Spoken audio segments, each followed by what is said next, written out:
Sharon, buenos días, ¿cómo estás? Muy buenos días, ¿cómo están? ¿Cómo se sienten? Muy Oh, bien, bueno, ¿y tú? ya tú ves riéndonos aquí, muy bien. Bueno, claro, con la gata salvaje, ¿quién no se ríe? Eno de Pravia y todas estas cosas, wow. Sin Sí, duda, cultura popular, como ustedes dicen. claro. Así es, así es. Y vamos a hablar contigo de la cultura, pero en las organizaciones. Sí, a mí me parece este tema realmente interesante y recientemente lo hemos estado abordando desde la Escuela Europea de Gerencia porque muchas organizaciones en estos momentos en que han sido de alguna forma influidas por esta transformación, ¿no?, en el entorno debido a la pandemia por una parte, pero por otro lado también por nuevas normas de juego en el mercado, con proveedores, con clientes, están tratando de reformular, si es posible eso, sus culturas. Por ejemplo, hace poco nos consultaron si era posible mejorar la cultura de los colaboradores de cara al teletrabajo. Otras organizaciones nos han preguntado si es posible mejorar la cultura de los colaboradores de cara a una mejor experiencia de servicio al cliente. Entonces, muchas veces se hace esa pausa en las organizaciones y se preguntan los líderes, los mandos medios, ¿qué podemos hacer para crear comportamientos? Y en este caso, cuando hablamos de cultura, repetitivos, porque de eso se trata la cultura, ¿no? Que nos estamos recordando de estas cosas de las novelas, porque se mantienen allí en nuestra memoria y además las repetimos y eso es lo que constituyen luego la cultura. Y en el caso de las culturas organizacionales, en principio se habla de comportamientos repetidos de los principales colaboradores y por supuesto de los líderes, del mensaje que se envía a través del ejemplo. Y recientemente nos hemos visto expuestos a varias solicitudes de parte de las organizaciones y me ha llamado mucho la atención que se reflexione respecto a la cultura en la organización, no solo respecto al clima, que sí, por supuesto, ya desde hace muchos años y desde los departamentos de recursos humanos se hacen estudios de clima organizacional, pero más allá de clima, tratar de visualizar y poner en un documento claro, quizás hasta de forma cuantitativa, cuál es la cultura de la empresa, cuál es la cultura de la organización, y no solamente en el sector privado, cuál es la cultura también de las agencias y oficinas del Estado, que de hecho el comportamiento repetido que constituye la cultura de las agencias y funcionarios públicos determina muchísimo el impacto que tiene después en el comportamiento de los ciudadanos y en consecuencia la cultura de un país. Ay, ay, ay. tenemos, tenemos ligeros problemas ahí, Sharon. Pero Wow, Sharon, sí, ya escuchaba las noticias esta mañana. ¿cómo se define la cultura en una organización? ¿Cuáles son esos elementos? Sí, bueno, Sobeida, fíjate, ahí hay varios elementos a tomar en cuenta porque por lo general, cuando hablamos de cultura, y cuando hablamos de cultura en términos de ciudadanos, de países, pensamos por lo general en comportamientos repetidos, pero no es suficiente hablar de comportamientos, hay que abordar nuevos e importantes elementos para definir esa cultura, porque en el fondo el objetivo no es solamente identificar y analizar la cultura, sino qué hacer o qué se podría hacer para influir de modo tal que esa cultura se convierta en aquello que queremos que se convierta. Porque entonces aquí tenemos dos elementos. ¿Quiénes somos como organización, como país, como persona? ¿Y en quién me quiero convertir? Y yo pienso que sin duda la mirada tiene que estar puesta en quiénes nos convertimos. Y la verdad es que siempre estos temas son extrapolables desde la persona, la empresa y al país. Por eso me encantan. Sobeida, los elementos. Yo, en principio, he identificado 7. Quizás hay más y quizás hay diferentes teorías y formas en que lo podemos manejar, pero nosotros lo estamos fundamentalmente aplicando en base a la mirada de 7 importantes elementos. El primero, como ya lo he dicho varias veces, son los comportamientos, las conductas de las personas. Por ejemplo, si hablamos de la cultura dominicana, ¿qué caracteriza la cultura dominicana en términos de comportamientos? Estaría probablemente el humor, el dinamismo, la versatilidad, tantos elementos que podemos definir allí. Pero cuando lo vemos en una organización, ¿cuáles son esos comportamientos repetidos? Fundamentalmente los comportamientos de los líderes, porque más allá de lo que ellos digan o de lo que promuevan verbalmente, Es lo que hacen, lo que la gente ve. Sí. así es, lo que la gente ve, lo que la gente puede repetir porque es modelable, es repetible. Entonces, en primer lugar, los comportamientos, fundamentalmente los de los líderes. En segundo lugar, también está algo importante, que son las interpretaciones, las formas en que nosotros entendemos qué es nuestra cultura. Es decir, también ahí tenemos elementos de comunicación, elementos de imagen, de rituales, de símbolos. Por ejemplo, hace un momento Sobeida y yo decíamos que hay unas músicas que son pegajosas y que nos hacen bailar. Hay elementos que forman parte del ritual y son símbolos, son a veces intangibles, forman parte de la cultura, pero no nos damos cuenta porque forman parte del conjunto de interpretaciones o elementos de comunicación que transmitimos de manera repetida. Y ahí están, por ejemplo, esos jingles o esas músicas, ¿no?, que nos hacen recordar, mira, este es el programa de Camino al Sol, porque está esa intro que es repetida y que conecta con todos los Camino al Sol oyentes. Y ahí detrás de todo eso hay un trabajo de investigación importante. Las marcas, las grandes marcas se toman muy en serio ese sonido que identifica a mí. Y eso es en base a un trabajo de identificación que está conectado con todo lo que tú hoy nos estás compartiendo. Pero dentro de esos elementos que tú tienes, Sharon, está la misión. Y sería bueno recordar un poquitito la importancia de que cada organización, que cada empresa tenga claro su misión.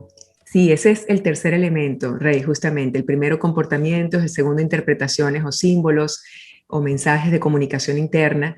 El tercero tiene mucho que ver con esto, con la misión, con el porqué, que ahí podemos también colocar los valores de la organización y elementos que forman parte de la narrativa o del diálogo que comunican los líderes de cara a su proyección vía marketing, de cara a la comunicación interna cuando se celebran cosas. Por ejemplo, cuando celebramos cumpleaños o celebramos la Navidad o celebramos el Día de las Madres, no todas las organizaciones lo hacen. Hay organizaciones que privilegian esos momentos, hay otras que no. Y en la parte del porqué, en la parte de la cultura vinculada a misión, está muy cercana al elemento anterior que tiene que ver con las interpretaciones, pero aquí está de manera escrita, tangible, en las descripciones de puesto, está también descrita muchas veces están en las paredes a la entrada de las organizaciones y le da un contenido particular al trabajo de cada uno de los colaboradores, porque cuando tenemos una conexión con nuestro porqué, cuál es el valor que agrega la organización a la sociedad, a los clientes, al mercado, esa conexión con el porqué hace también probablemente que el clima organizacional sea mucho más positivo. Cuando no hay un sentido de contribución y no tenemos claramente identificado ese porqué o esa misión, definitivamente que el vínculo con el trabajo se hace mucho más frágil. Es simplemente de carácter contractual o mercantil y no necesariamente de un carácter más espiritual. Cuando tiene este elemento, y digo espiritual desde el punto de vista de ese porqué o esa misión, cuando tenemos muy claro este elemento, los colaboradores se integran mucho más, hay una mejor cohesión y hay un vínculo directo también con los clientes y los proveedores, porque está muy clara esa misión o ese propósito. Otro elemento importante, el cuarto, que muchas veces dejamos de ver, son las normas, son las reglas de juego. Y consecuencias. Así es. Las reglas de juego, las consecuencias, las sanciones sociales. De hecho, muchas personas que han estudiado temas de cultura organizacional, cuando nosotros analizamos estas teorías, vemos que con frecuencia se deja de ver esta parte importante de las normas y las sanciones y regulan la conducta. Cuando las sanciones están realmente bien claras para todos, se implementan consecuencias, existe ese código de conducta y hay procedimientos muy claros acerca de lo que se hace y lo que no se hace cuando una conducta tiene lugar, eso va dándole forma también a la cultura de una organización. Por eso desde el liderazgo, desde recursos humanos, es muy importante también visualizar las normas, compartirlas, pero además asegurarse que se cumplen, porque no siempre hay ese seguimiento, ¿no? Ese proceso de responsabilidad de cara a las reglas tangibles e intangibles. Allí también en las normas están, por ejemplo, temas como la estructura y el organigrama. El organigrama define un poco las relaciones que hay entre las personas, ¿verdad? Hay estructuras que son muy jerárquicas, en donde vemos relaciones verticales muy claras, hay organizaciones un poco más horizontales, con relaciones entre pares muy sólidas. el observar el organigrama y el tipo de relaciones que tiene una organización, que forma parte de las normas y de las conductas, nos dice mucho sobre la cultura. De hecho, hace poco, Rey, hablando también de estos temas con relación a Japón, que lo hemos conversado en el programa en otras oportunidades, las organizaciones japonesas en términos de cultura son muy verticales, muy verticales. La jerarquía se respeta enormemente. Y más bien la tendencia que vemos en Occidente, y la vemos también en República Dominicana, es que cada vez más se privilegia de este lado las horizontales, ¿no? Las relaciones más con los pares. Más cercano, todo mucho más plano. Y de hecho, en Japón es tan así, no sé cómo se está manejando en esta época de tanta revolución, pero sí recuerdo que cuando yo estudié administración, una de las asignaturas era precisamente la de estructura organizacional. Y hablábamos y teníamos como ejemplo, que lo recuerdo como ahora, cómo en Japón tenían muy bien estructurado la forma y el lugar donde se sentaba la persona en un espacio de trabajo, que eso denotaba la jerarquía. El más nuevo llegaba y lo ponían lo más alejado de la puerta posible. Y el que estaba cerca de retiro estaba ya sentado cerca de la puerta. Es decir, diciendo un poquitito desde un mensaje incluso. Sí. Había un mensaje de cuál era la posición de cada quien dentro de la organización. Así es, Reinaldo. Y fíjate cómo con ese ejemplo que compartes, tan claro, vemos que hay una simbología en la posición, ¿no?, de la silla. Y no son cosas que se dicen, eso no va a estar en un documento escrito que dice que el nuevo se sienta más lejos de la puerta. Sin embargo, los japoneses que conocen ese lenguaje no escrito, entienden perfectamente dónde les corresponde estar y el tipo de relaciones. Y eso define mucho la cultura. En términos generales, existe un lenguaje no escrito que dice quién es quién en una organización, temas de poder, relaciones de poder, quién influye sobre otros, quiénes tienen el poder de determinar unas determinadas conductas sobre otros. Y muchas veces no es por posición o cargo, sino por otro tipo de elementos. Aquí en Occidente, por ejemplo, ya no tanto por dónde nos sentamos, es muy clara la determinación de cultura en base a estatus económico, socioeconómico y muchas veces elementos también de carácter político. Y se va generando una conciencia política del entorno y del organigrama. Digamos que es el elemento número 4, perdón, el número 4 que estábamos comentando sobre las normas conductuales tangibles e intangibles, y tiene mucho que ver con ese tipo de relación que se establece entre las personas. Por ejemplo, Rey, hace poco también aquí en Dominicana con una empresa estaban consultándonos acerca de algunos líderes que tienen relaciones entre ellos, con sus pares, pero que tienen mucha dificultad para comunicarse y relacionarse con sus colaboradores porque lo ven inferiores. Y a mí me llamó tanto la atención eso, porque pensé que era muy típico de Japón. En Japón esas estructuras son súper cerradas y jerárquicas, pero aquí en Dominicana también hay muchos casos en donde hay digamos que un nivel jerárquico que no necesariamente se comunica y comparte con los demás niveles. Como si fuera una especie de élite. Así es. Sí. En algunos edificios corporativos es más evidente por la posición en la cual están las oficinas. Y en el piso tal, ahí están. Exactamente. Sí. No tanto la puerta, pero sí el nivel del piso. El piso 7, el piso 9, ya tú sabes. Correcto. Exactamente. Y los niveles de seguridad con la puerta. Sí, ese piso hay que entrar con una llave especial. Me están llamando del piso 9. Ay. 2 posibilidades. Así es. ¿Cuáles son esas 2 posibilidades? O me ascienden o me botan. Ay. Lo reducimos de forma muy clara. Así de simple, sí. O una noticia buena o una noticia mala. Exacto. Así es. Miren, hay 3 elementos más también importantes a tener en cuenta cuando definimos la cultura, y es el número 5 es el de los incentivos. ¿Cuáles son los incentivos que nosotros hacemos en la organización? La cultura es el resultado de la suma de incentivos. Allí tenemos, por supuesto, el salario, las condiciones económicas, temas de compensación, pero además también los incentivos no necesariamente de carácter económico, como lo son el reforzamiento positivo, el aplauso colectivo, la presentación en público de quienes hacen las cosas como se espera en términos de cultura. Sí. Y ese elemento de los incentivos tenemos que tenerlos muy presentes porque no siempre incentivamos las conductas que deseamos.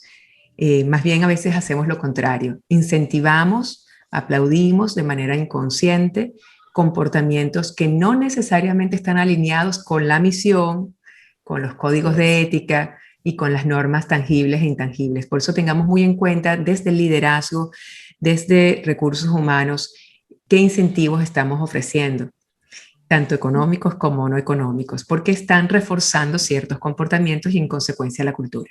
Claro, Por supuesto. claro. Y mencionas la cultura, pero también se habla de una subcultura, una cosa establecido, lo intencional, pero debajo de eso hay una subcultura. Hablemos un poquitito de eso.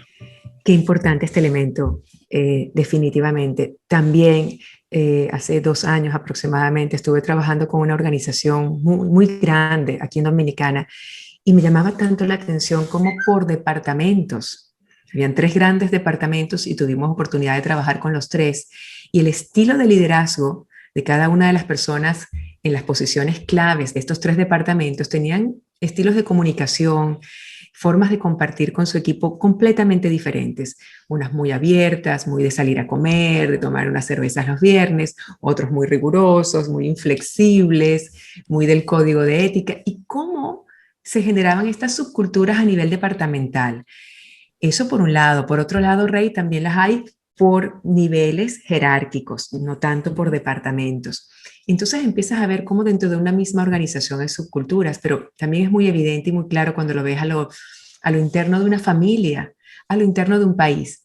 En un país no puedes decir que existe una sola cultura y estos son los valores que nos caracterizan y punto. Por el contrario, puedes ver cómo coexisten subculturas y la suma de esas subculturas son las que constituyen, crean la cultura de una organización, de un país o de una familia.